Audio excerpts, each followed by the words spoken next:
Hey, good morning, everybody. It's time for Morning Manna. And man, I got a word for you on this morning. Happy International Women's Day. Happy International Women's Day. And this morning, let's talk about the bad girls in the Bible.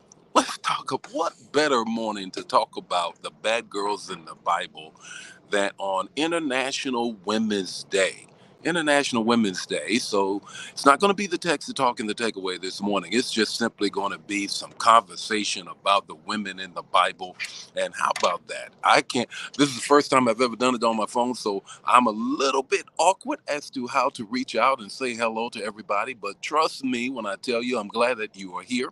Let me get into the bad girls, the bad women in the Bible on International Women's Day. Now, if you are watching right now, you already know. You already know I need you to share the comments. Don't keep it to yourself. And just if you would, there we go. Hey, I'm getting a hold of it here. Good morning, Pamela. Good morning, Angela. How are you on this morning? Good morning, Brother Nesbitt. How are you on this morning? How are you all on this morning? Hey, look, the bad girls in the Bible. Let me try to figure this out here. Let me get this going here. I want my banner to show here because I want you. There we go. There we go. I think I'm working with it now. Hey, look, let's talk about that. Today is International Women's Day, and I think it best be that we talk about bad girls in the Bible. The first one is Eve. The first one is Eve. We have all kinds of opinions about Eve, but let's get this. Had it not been for Eve, we wouldn't be here now because Adam couldn't have a baby. Trust when I tell you, let's just put it right where it is. Adam couldn't have a baby. God had to create Eve to bring in humanity and be fruitful and multiply. Who's the second one? The second one is Hagar. Hagar, Genesis 21 and 17. What did Hagar do? She was always cleaning up somebody's mess. You already know. What did Sarah do? Sarah just created all kinds of problems.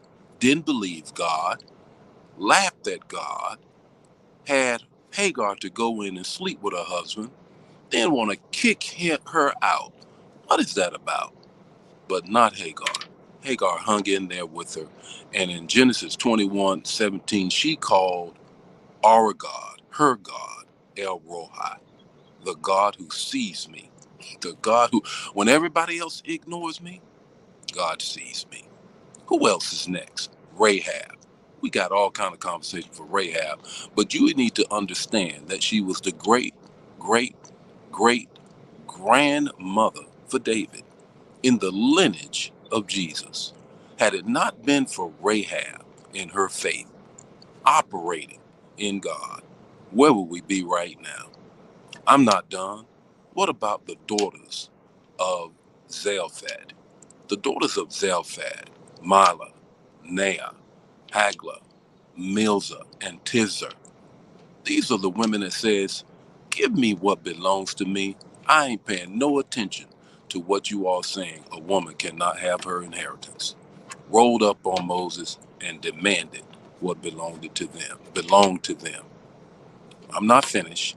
The woman caught in adultery. In John 8, 3 through 11. Why is this a woman we need to celebrate? Because it shows the grace of God and the hypocrisy of man. Where was the brother? She could not commit adultery by herself.